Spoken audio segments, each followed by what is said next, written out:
Monggo lho Pak nak badhe wonten acara. Ini beliau mau nemuin tamu dari kedokteran. Saya teruskan ya. Jadi para audien, para hadirin yang saya hormati, makanya kita sekarang kan punya jargon kembali Quran dan Sunnah, tapi tetap saja aturannya memahami Quran dengan cara-cara yang dipahami para ulama dulu, yang ulama itu punya sanad sampai sahabat, tentu sampai Rasulullah Shallallahu Alaihi Wasallam. Di antara bahasa Arab itu ada mubalaghah. Mubalaghah itu mengekstrimkan satu peristiwa, dan pilihannya kadang pakai bahasa tadi. Saya beri contoh tadi yang orang Jawa bilang, mbok kue rene ping 1000 tetap rata sepuro. Kamu tidak bisa ngarang buku kalau 1000 tidak cukup, kalau 1001 pasti cukup. Memangnya ini KPU kalau 50 plus 1 terus menang? Tidak bisa seperti itu. Ya maknanya hanya ma asyadda bughdahu, betapa bencinya orang itu aja. Allah tidak berkenan melihat orang yang menjual belikan agama. Wah malah penak Allah kalau nggak lihat kita enak. Tidak bisa seperti itu. Saking bencinya Allah sampai diistilahkan tidak berkenan melihat. Itu kan seperti kamu benci orang, wah nak roh kue mutah-mutah. Masa mutah-mutah, betul kan? Saking nggak maunya melihat. Itu di bahasa Arab juga seperti itu. Ya, saya beri terus. Waqtulifa fil ikhtijat bihadhil mafahim ala aqwalin katsirah wal asah fil jumlah annaha kullaha hujjatun bisyurutin minha alla yakuna al mazkuru kharaja lil ghalib. Kemudian mafhum itu apakah bisa jadi argumentasi hukum? Jawabannya iya, asal lafadz yang disebut yang eksplisit tadi disebut bukan karena ghalib. Ghalib itu gampangnya omong lah, ghalib itu umum. Misalnya begini, saya beri contoh yang ekstrim. Jong nak ono wong melarat sini, hormati.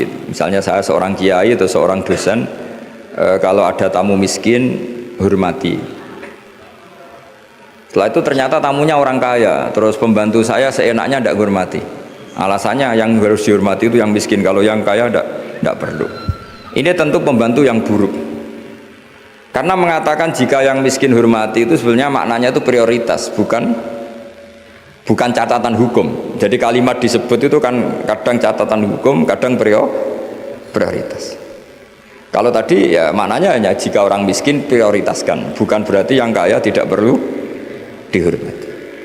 Nah itu banyak di Quran, di hadis, lafadz yang sebetulnya disebut itu prioritas, tapi oleh orang yang enggak ahli bahasa dianggap catatan apa? Hukum. Maka itu menjadi gaduh, secara hukum menjadi gaduh. Saya beri contoh yang ada di Quran. Kalian tuh haram menikahi anak tiri itu anaknya istri yang serumah dengan kamu. Yang serumah dengan kamu itu bukan catatan hukum.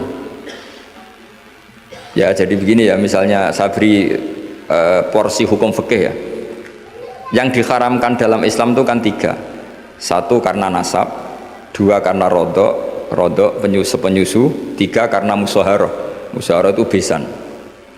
Kalau yang karena nasab kita tahu 7 ya, kalau dalam bahasa Arab 7, kalau dalam bahasa Jawa itu tinggal 4. Ya 7 itu apa saja, coba yang hafal Quran tuh, hurrimat alaikum ummahatukum wa banatukum wa akhwatukum wa ammatukum wa kholatukum wa banatul akhi wa banatul ukhti.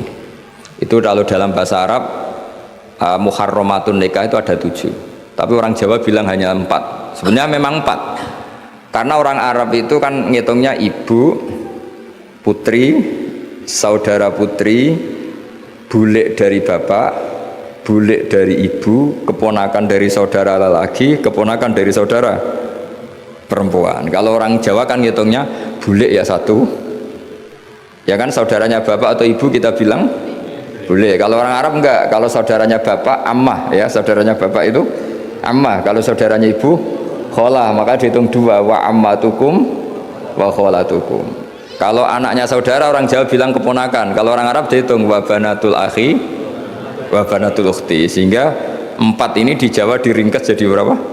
2, yaitu haram menikahi bulik dan haram menikahi keponakan. Jelas ya. Kemudian yang kedua haram karena rodok. Jika kamu nyusu sama Sri misalnya, otomatis anaknya Sri saudara Rodok, dan ibu yang kamu susui otomatis ibu Rodok, suaminya Sri bapak Rodok. Itu karena Rodok. Terus ketiga karena musoharoh. Ya ini didengerin ya, supaya jadi ahli hukum. Jadi masa Universitas Islam Indonesia tidak tahu muharramatun nikah. Kamu jangan ikut bahasa-bahasanya artis-artis gaul di Jakarta. Di Jakarta itu kalau orang sudah nikah malah namanya muhrim. Itu sebenarnya salah bahasa. Justru yang bisa dinikah itu harus ajnabiyah orang lain. Kalau mahram malah nggak boleh dinikah, karena maknanya mahram itu orang yang haram dinikah. Jadi justru istri itu bahasa fikihnya ajnabiyah orang lain.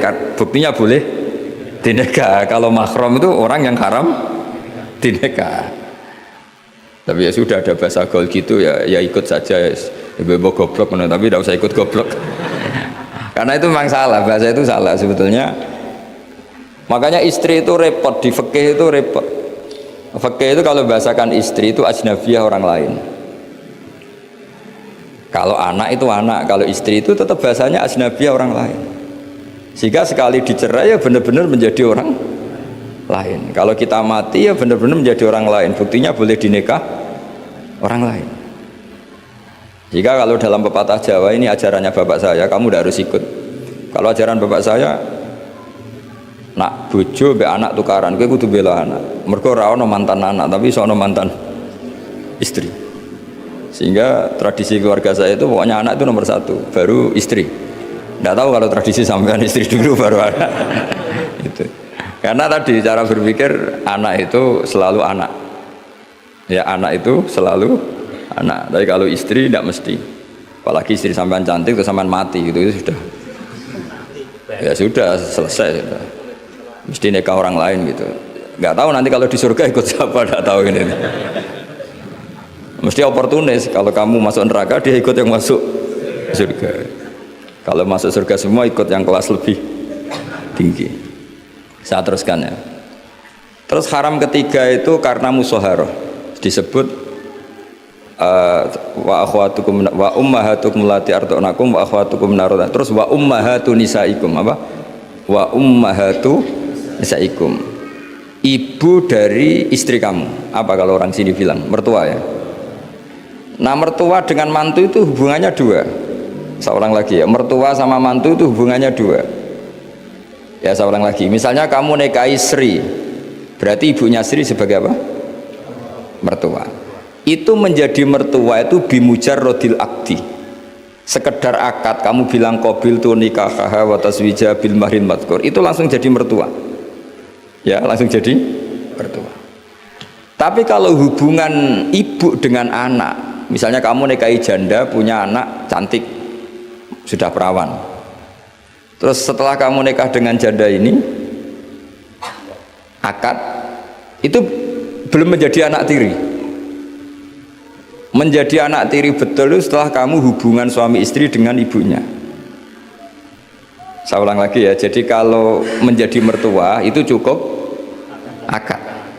Tapi anak tiri menjadi anak tiri kamu yang haram dinikah, itu nunggu hubungan suami istri sama ibunya. Sebab itu agak rumit memang di fikih. Kenapa demikian? Karena ya memang aturannya gitu. Makanya disebut waroba ibukumul lati fi hujurikum min nisaikumul lati dakhaltum bihin fa illam takunu dakhaltum bihinna fala junaha alaikum. Jadi kalau hubungan apa batunya? Ya hubungan menantu sama siapa? Mertua itu hanya dimulai akad. Jadi setelah akad sampean salaman apa ini sudah menjadi mahram dan selamanya haram dinikah karena sudah menjadi apa? Mertua kamu. Tapi kalau orang yang kamu nikah itu punya anak putri, itu menjadi anak tiri yang benar-benar berstatus anak tiri setelah hubungan sama istri.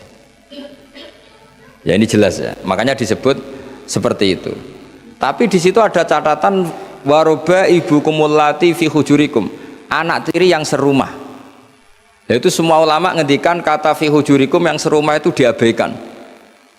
Jadi tidak bisa misalnya gini, kamu nikahi Sri di Jogja, punya anak tiri di Jakarta, berarti halal karena tidak serumah. Wah itu sesat dan menyesatkan ya. Karena ada aturannya, fi hujurikum itu kalimat yang disebut Allah itu normatif. Normatif artinya umumnya anak itu, anak tiri itu serumah, tapi bukan sebagai catatan hukum. Dan itu banyak sekali lafaz-lafaz yang disebut Allah atau disebut Rasulullah bukan sebagai catatan hukum, tapi normatif. Itu kan seperti gini, Jong, bukti kamu hormat tamu, kalau ada tamu itu suguhi teh, kalau ada tamu itu suguhi kopi. Itu normatif. Bukan berarti yang tidak nyuguhi kopi itu tidak menghormati tamu, tidak bisa seperti itu. Kalau tamunya darah tinggi kan malah mati. Nah, ulama itu berkompeten, sangat kompeten sekali memahami Quran. Mana lafaz yang disebut Allah itu normatif, mana yang disebut Allah itu sebagai catatan hukum. Kalau fi hujurikum menjadi catatan hukum, maka maknanya begini, haram menikahi anak tiri yang serumah. Waroba ibukumul lati fi hujurikum. Mafhumnya kalau tidak serumah boleh, wayo kacau. Ibunya kamu embat, anaknya kamu embat hanya karena beda. Itu sesat dan menyesatkan. Makanya bahaya sekali nafsirkan Quran tanpa ilmu, sampai ada ancaman man fassarul Quran bi ra'yihi falyatabawa maq'adahu minan nar. Orang menafsirkan Quran dengan semaunya sendiri maka sama juga pesan satu tiket di neraka. Jadi sampean sama saya itu potensi masuk neraka saya sebetulnya, karena saya nekuni tafsir. Itu bahaya sekali. Sebab itu saya tradisikan kalau ngaji itu pakai kitab supaya sanadnya mutasil sampai Rasulullah SAW. Nggak boleh mengajarkan Quran terjun bebas menurut saya. Memangnya agama menurut kamu enak aja. Nggak boleh agama kok menurut saya. Agama yang menurut Allah dan Rasul. Nggak boleh menurut saya. Kalau menurut saya berarti agama macam-macam, karena setiap orang menurut masing-masing. Ya saya teruskan ya. Jadi diantara dengan tanda kutip jebakan-jebakan lafaz adalah kita tidak pernah tahu lafaz itu disebut itu karena apa. Karena mewakili kelompoknya, seperti tadi. Saya punya tamu terus manggil sekenanya. Wahai Bakar sini. Kira-kira yang datang Umar tetap saya seneng tidak seneng. Butuhnya ada orang yang hormat tamu. Yang datang Ali ya saya seneng. Yang datang Zaid yang seneng. Yang datang siapa saja seneng. Itu kan ibarat kamu orang kaya kemalingan, satpam yang paling kamu ingat itu misalnya Hutomo sini. Di situ banyak satpam yang namanya nggak Hutomo, terus nggak ke kamu. Kira-kira kamu bilang satpam ini goblok nggak kira-kira? Dengan dalih, saya ada dipanggil. Karena makna menyebut kalimat tadi sekenanya, nyebut Hutomo itu mewakili semua security. Cuma kebetulan yang kamu ingat Hutomo. Itu memang agak jelimet ulumul Quran, tapi masuk akal, semuanya setelah dijelaskan masuk akal. Ketika yang datang siapa saja kamu tetap matur nuwun karena ada yang menolong. Nah lafadz di Quran ya seperti itu. Kadang lafadz itu pengganti sejenis. Napa pengganti? Misalnya yang masyhur dalam mazhab kita, Rasulullah itu mengeluarkan zakat fitrah so'an min tamrin au so'an min akidin. Rasulullah mengeluarkan zakat fitrah dari kurma. Imam Syafi'i tidak maknani kurma, tapi dimaknani kuti ahli baladi, makanan pokok yang sesuai negara masing-masing. Sehingga kalau orang Jawa ya pakainya beras, meskipun di hadis disebutkan tamar.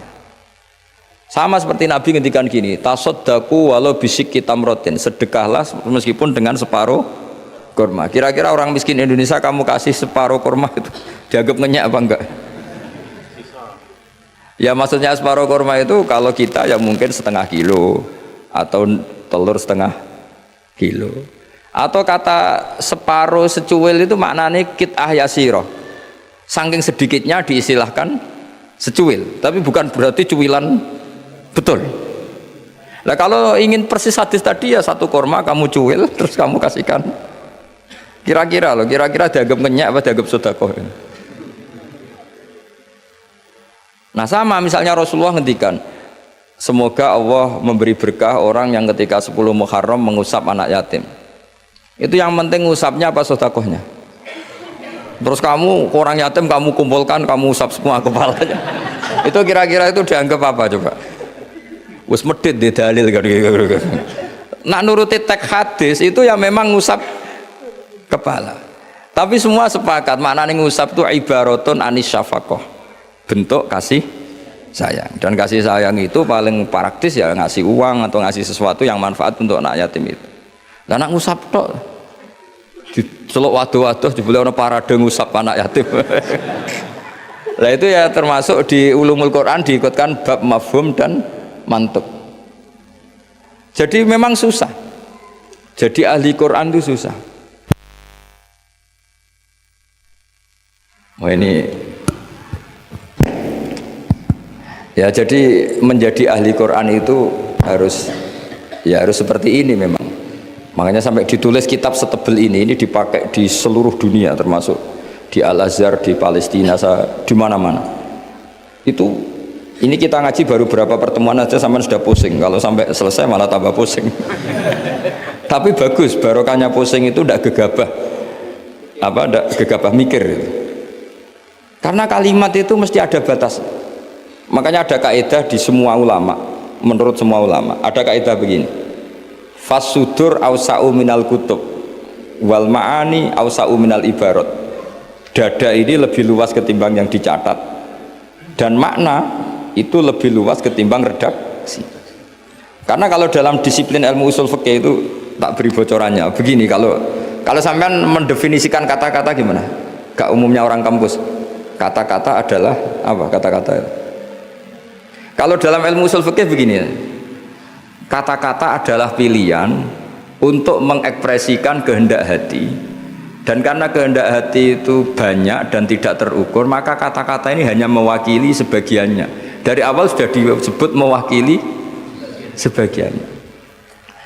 Misalnya begini, ketika Rasulullah mewajibkan zakat padi misalnya, atau zakat gandum, pikirannya Imam Syafi'i itu mewakili kata kut, yang wajib zakat itu makanan pokok, sehingga Imam Syafi'i hanya mewajibkan yang dizakati itu hanya padi, gandum, jagung, kacang, pokoknya yang bisa jadi makanan pokok. Kira-kira Imam Syafi'i itu tidak mewajibkan zakatnya kangkung, melon, mangga gitu, karena tidak makanan pokok.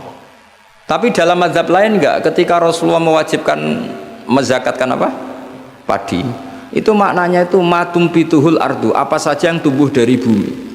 Sehingga kelompok ini termasuk Yusuf Qardomi mewajibkan zakat melon,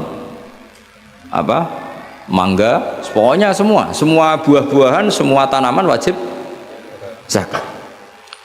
Karena ketika Anda mengatakan begini misalnya, jong nak ono tamu kai pelem, kalau ada tamu, tetangga-tetangga atau tamu kasih mangga, sementara di rumah kamu itu ada mangga, ada melon, ada semangka. Maksud kamu itu didik anak supaya derma dengan memberi apa saja. Kebetulan yang kamu ingat melafadzkan mangga. Apa harus mangga? Nggak, cara sampean tak polling, milih mana aja. Ya saya punya anak, yang di rumah saya itu ada mangga, ada semangka, ada melon. Terus saya bilang ke anak saya, nak, ke tetangga kasih mangga. Kata mangga itu bisa diganti melon apa enggak? Bisa, karena semangat saya adalah mendidik anak saya itu dermawan, peduli sama tetangga. Kebetulan yang ingat mangga, sudah ini tetangga ya. Lalu tetangga itu maknanya tetangga apa manusia? Sehingga pas itu ada tamu tapi tidak tetangga, gak usah kei kan gak tonggo. Nah, makanya ini kan jadi PR. Berarti kalimat tadi cong nak ono tonggo utawa cong kalau ada tetangga kasih mangga. Sebetulnya kalimat itu bisa diganti cong yang penting lomo. Kata tonggo ora penting, mangga juga gak penting. Maka yang dikatakan kata-kata lafat adalah mawudi'a bi'izaiha al-lafdu. Jadi yang dikatakan lafat adalah gelombang keinginan dari seseorang yang bergejolak di hati, kemudian diungkapkan. Tentu kalimat ini tidak cukup untuk menampung sekian keinginan. Akhirnya yang dilafatkan atau yang diucapkan hanya beberapa. Orang soleh tentu bergelora di hatinya ingin mendidik anaknya itu dermawan, peduli, sopan, tahu sosi, ya. Terus kan nggak mungkin kita pidato gitu ke anak kita. Akhirnya yang ngomong, cuk, nak ono tonggo kei mangga, nak ono tonggo kei duit, nak ono tonggo kei beras. Bareng mboke kelaparan, gak dikei apa-apa. Ini kan gak tetangga. Oh ya sarap lah. Mestinya cara terus ono tamu ya dibaro. Ini kan ndak tetangga, gak masuk definisi tetangga. Maka memahami Quran itu susahnya di situ. Apakah lafadz itu disebut tag, maksudnya kalau dalam bahasa kampus, apakah tag disebut itu untuk catatan hukum, apa untuk tadi mafhum tadi, apa ibaratun an kada, ibaratun ekspresi dari itu. Ya seperti gini, misalnya kamu marah sama istri kamu, dosa kowe nganggo HP ku. Terus istri kamu malah nganggo ATM. Wah, HP ora oleh malah nganggo ATM. Sebetulnya melarang pakai HP itu saking mangkelnya gitu saja. Kalau HP saja dilarang, apalagi pakai Alphard kamu. Tapi istri kamu enggak, saking gobloknya, mbok saking yang kamu larang kan HP, kan saya pakai Alphard. Wah, ya kacau kalau seperti itu. Maka sebuah tag atau lafadz kalau dalam bahasa Arab itu maknanya apa ya? Ya sudah seperti tadi. Saya berkali-kali nyontohkan yang awam ya. Ada seorang dikandani cung jogeman nabok ibu bojomu. Nabok itu memukul pakai tangan. Suatu saat istrinya lapor lagi, Pak Kiai sekarang nggak pakai tangan tapi nyaduk. Nah ketika santrinya kemarin, kenapa kamu masih nyaduk istri kamu? Kan Pak Kiai larang hanya nabok, kan pakai tangan, ini pakai kaki. Kan beda. Ya itu kan keliru sekali, karena maknanya jangan nabok itu pengganti dari kata jangan menyakiti. Maka meludahi ya haram, nyaduk ya haram, menerantarkan juga haram. Tapi lisan kan nggak mungkin bisa ngungkap sekaligus apa yang kita ingin. Akhirnya lisan melafatkan sesuatu yang hanya mewakili sekian. Makanya disebut fal ma'ani ausa'u minal ibarat. Makna itu lebih luas ketimbang redaksi. Coba misalnya zaman Jenderal Sudirman angkat senjata untuk ngusir Belanda, terus pasukannya hanya ngangkat tok. Ya, terus mesti Jenderal Sudirman cek goblok ya. Kalau dimarahin kan sudah ngangkat. Terus ada Belanda yang mau nembak kita, usir Belanda. Belandanya tidak kamu tembak. Kenapa? Mintanya kan diusir. Perintahnya kan diusir, bukan ditembak. Kasus gak kira-kira ada pemahaman seperti itu? Tapi lafadz tuh nggak mewakili, kalimatnya angkat senjata, usir penjajah. Padahal maknanya apa coba? Jadi kan nggak terwakili oleh kalimat angkat senjata, usir penjajah. Barang penjajah itu menembak, kamu diam saja. Gimana caranya nangkep terus mengusir? Kan nggak ada perintah menembak, usir. Itu kan kasus seperti itu. Jadi makanya di antara syurutul mufassir yang paling pokok adalah maliyan bil arabiyah. Dia punya kemampuan kesusastraan Arab. Karena nggak bisa seorang mufassir menafsiri Quran tanpa punya kemampuan balaghatul Arab. Yaitu yang disebut Allah Ta'ala wa innahu latanzilu rabbil alamin nazala biruhul amin ala qalbika litakuna minal mudhirin. Terus apa? Bilisanin arabiyyin mubin. Jadi Quran itu pakai lisanul Arab. Sehingga kalau dalam kitab-kitab besar diterangkan, ketika Rasulullah dikatakan begini oleh Allah, liyaghfira lakallahu ma taqaddama min dzambika wa ma ta'akhkhara, itu bukan berarti Nabi pernah dosa, enggak, karena Nabi itu maksum. Maksum itu terjaga dari dosa. Tapi itu ekspresi mahabbah. Saya ulang lagi, itu ekspresi mahabbah. Misalnya saya senang sama seseorang, mesti kalau ketemu saya, sudah kamu tidak usah khawatir sama saya, kesalahan-kesalahan kamu sudah saya maafkan. Sebetulnya itu hanya ekspresi mahabbah. Saking mahabbahnya sampai andekan salah itu dimaafkan. Bukan berarti menvonis kalau yang diomongin itu salah. Jadi itu ranah-ranah yang memang kita harus hati-hati. Sama seperti begini, ini kata Qodiyat. Qodiyat itu pengarang kitab Asy-Syifa. Doa itu ekspresi mahabbah. Doa itu bukan kalimat hukum. Kalau kalimat hukum itu kan iya sama tidak. Tapi doa itu enggak. Doa itu ekspresi mahabbah. Misalnya kita ketemu Zaid, kita bilang assalamualaikum warahmatullahi wabarakatuh. Semoga kamu dapat keselamatan. Nggak perlu Zaid tersinggung. Memangnya saya celaka kok sampai doakan selamat. Kalau nuruti mafhum, didoain selamat itu kan berarti sebelumnya tidak selamat, didoain pinter sebelumnya tidak pinter, didoain kaya sebelumnya miskin. Tapi itu kata hukum, itu pemahaman secara hukum. Iya dan tidak. Kalau pemahaman secara peradaban tidak gitu. Orang mendoakan bukti senang, ya sudah seperti itu. Ya semoga kamu sukses. Ketemu direktur ya kita bilang semoga kamu sukses. Terus direkturnya tersinggung. Ya sukses saya atau dibang kamu, saya sudah direktur. Ya ada seperti itu. Mendoakan seperti itu bukti mahabbah, bukti senang. Nah, Allah karena saking senangnya kepada nabinya, Allah ketika mukhotobah, ketika dialek dengan Nabi memulainya dengan afawwahu angka. Allah telah memaafkan kamu. Itu bukan berarti sebelumnya Nabi melakukan kesalahan. Ekspresi mahabbah akan mengatakan demikian. Jadi itu masalah-masalah yang tadi saya utarakan, fal ma'ani ausa'u minal ibarat. Apa yang ada di hati, ma'ani itu sesuatu yang kita kehendaki, ma'ani dari mufrad maknan, sesuatu yang dikehendaki itu bergejolak jauh lebih dahsyat ketimbang redaksi. Jadi misalnya pagi-pagi le nak tangi turu itu nang wudu, nang sarapan itu. Ya sudah, itu ekspresi bentuk cinta orang tua kita ke kita, bahwa bangun tidur itu ya wudu terus sarapan. Tapi lalu misalnya anak ini melakukan selain sarapan asal menyenangkan orang tua, ya senang. Jangan monoton terus saya harus sarapan, ini perintah orang tua. Tidak seperti itu. Nah sekarang faktanya itu banyak orang memahami Quran secara tekstualistik atau secara harfiah. Itu dalam ulumul Quran itu bahaya sekali, karena itu tidak mewakili. Saya beri sekian contoh bahwa teks itu kadang tidak mewakili. Misalnya gini, matsalul ladzina yunfikuna amwalahum fi sabilillah kamatsali habbatin ambatat sab'a sanabila fi kulli sumbulatin mi'atu habbah. Kan tidak semua padi itu punya sab'a sanabil, punya 7 tangkai ya, dan tidak semuanya satu tangkai berbiji 100. Itu bahasa Arab murni.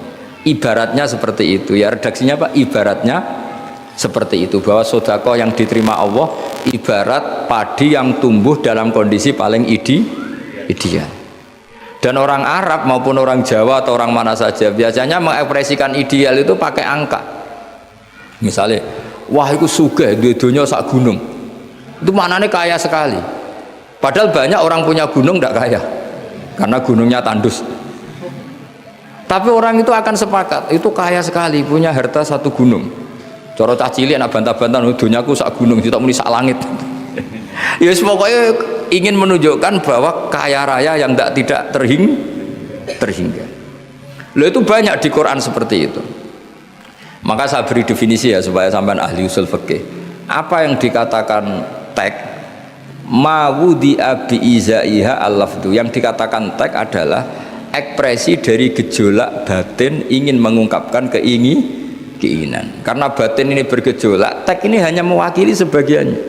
Kayak tadi kamu ketakutan di dalam rumah ada ular gitu, misalnya ibu-ibu atau mbak-mbak, mesti manggil kan, Kak Rene, ingatnya kakaknya. Terus adiknya di situ, nggak ke situ. Kenapa kamu nggak ke situ, ada ular? Kan kakak panggil kakak, saya kan adik. Kira-kira kamu mangkel nggak sama adik yang seperti ini kira-kira? Goblok atau sekolah mesti gitu. Nah sebetulnya kalau ini waras, adiknya waras, cara berpikir kayak gitu. Kakak dalam bahaya minta pertolongan, dan kalimat kak atau mas itu ekspresi dari orang yang dimintai pertolongan. Jadi kata mas dihilangkan, diganti orang yang dimintai. Sehingga kalau yang datang bapaknya ya seneng, pamannya ya seneng, adiknya ya seneng, meskipun kalimatnya bilang mas atau kakak. Jelas gini ya. Itu dibabkan tadi mana kita? Dibabkan di mafhum dan mantuk. Ya, dibabkan di mafhum dan apa? Mantuk. Saya teruskan lagi ya. Di annahu innama khassa bidzikri li ghalabati khudurihi fi dzihni. Jadi ini jelas ya. Mungkin ada banyak yang pintar bahasa Arab, ini saya baca teksnya. Li annahu innama khassa bidzikri li ghalabati khudurihi fi dzihni. Kenapa menyebut si A si B? Karena yang kebetulan diingat. Tapi makna yang diinginkan kan siapa saja yang menolong karena ada ular, meskipun menyebut seseorang. Ya kayak tadi misalnya satu rumah itu ada kakak, adik, paman. Terus ketika ada ular atau ada maling kita bilang, Kak tolong. Kak tolong itu sebetulnya mewakili siapa saja yang bisa menolong. Kebetulan yang pas diingat saat itu kakak. Tapi andaikan yang datang pamannya ya seneng, adiknya seneng, atau siapa saja. Jadi pertanyaannya adalah yang paling pokok dari itu adalah minta tolong, bukan kalimat kakak. Nah, yang kalimat kakak ini namanya apa? Disebut karena diingat, bukan disebut karena catatan hukum. Nah, itu ada ilmunya. Berapa kalimat yang disebut karena yang diingat atau sebagai catatan hukum. Kalau sebagai catatan hukum ya punya mafhum mukhalafah. Kalau tidak ya tidak. Misalnya begini, ada pernikahan Sri sama Zaid. Kemudian Zaid ini security atau cadalem. Terus ketika tak panggil Zaid datang, yang datang Umar. Kan sama-sama cadalem, tidak bisa kalau seperti itu harus Zaid karena mewakad nikah. Masa akad nikah diganti-ganti kan tidak bisa. Kan sama-sama cadalem ya tidak bisa. Lama-lama sampean maju kan sama-sama manusia ya tidak bisa kalau konteks seperti itu. Makanya lafadz disebut itu dilihat, disebutnya sebagai catatan hukum apa sebagai tadi yang sedang diingat. Ya jadi jelas ya. Jadi itu ada aturan-aturannya.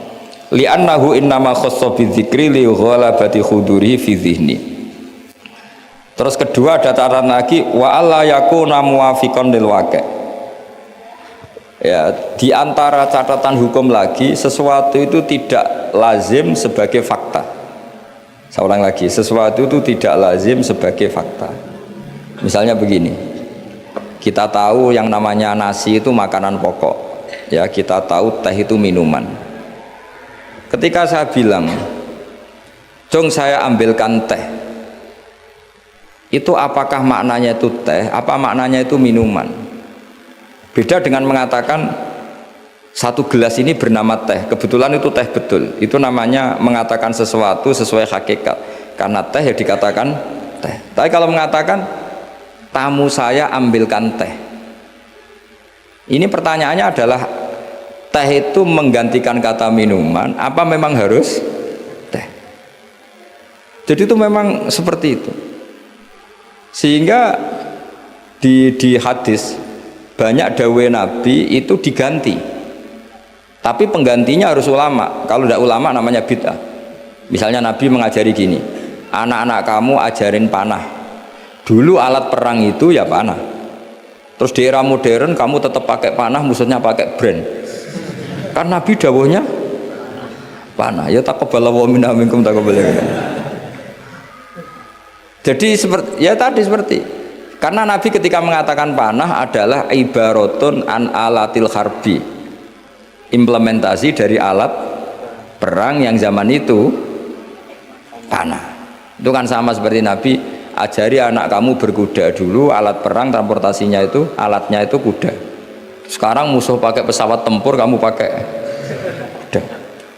Ya tentu itu gak relevan kan. Lah kalau gitu berarti gini, di Quran tuh jelas ada kalimat ini, wal khayla wal bighala wal hamira litarkabuha wazina.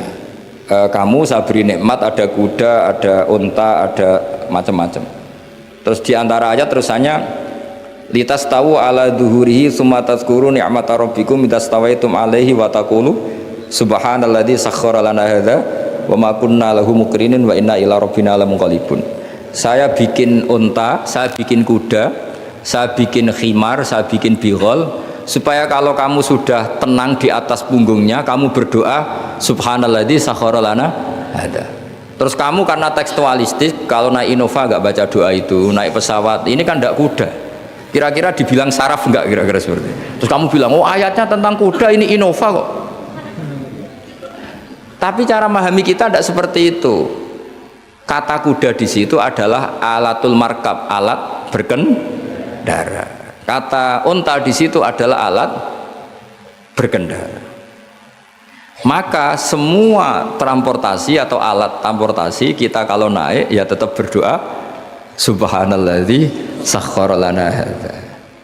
Dan itu seterusnya ya. Jadi ngaji pertemuan ini ingat-ingat ya kaidahnya apa? Fal ma'ani awsa'u minal ibarat wasudur awsa'u minal kutub. Itu semua ulama pasti bilang seperti itu.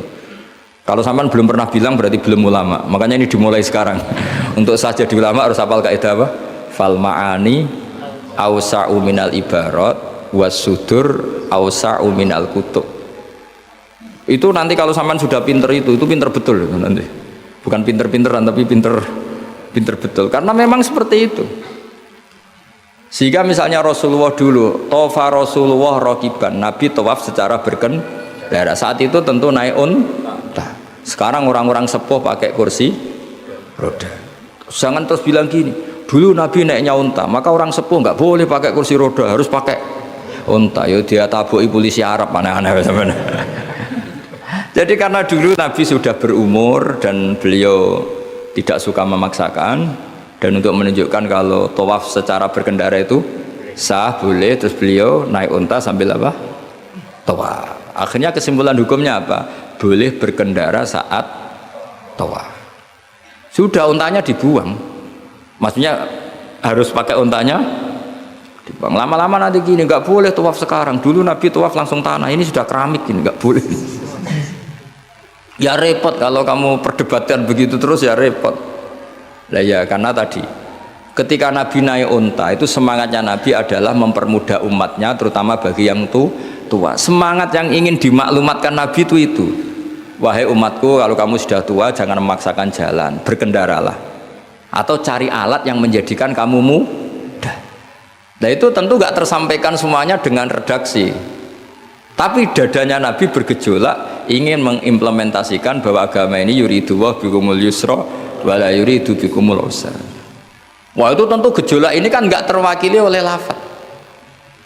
Seperti kamu bilang ke istri kamu, "Dek, saya cinta kamu karena kamu cantik." Itu bukti seneng saja. Nak bojone cerdas, berarti aku nak selek kira seneng. Wah, ya repot kalau gitu. Padahal kalimat itu maknanya kan gitu. "Dek, saya seneng kamu karena kamu cantik." Mafhumnya apa? Kalau tidak cantik, kalau sudah tidak cantik tidak seneng. Tapi tidak seperti itu. Pokoknya kamu itu ingin gombal terus ngomong gitu aja. Jadi makanya walhasil itu tadi inget-inget ya Pak. Fasudur awsa'u minal kutub, bahwa dada kita ini lebih luas ketimbang yang kita tulis. Ya, dada kita lebih luas ketimbang yang kita tulis. Terus wal ma'ani awsa'u minal ibarat. Makna yang kita kehendaki itu jauh lebih luas ketimbang redaksi. Karena tadi kita manggil security misalnya si A, yang datang selain si A juga nggak masalah. Karena kata si A tadi hanya keterbatasan kita sebagai manusia, sehingga harus menyebut satu orang. Padahal siapa saja nggak masalah. Karena butuhnya kita ada yang menolong atau ada yang membantu. Ya saya ulang lagi ya, fal ma'ani awsa'u minal ibarat wasudur awsa'u minal kutub. Ya, assalamualaikum warahmatullahi wabarakatuh.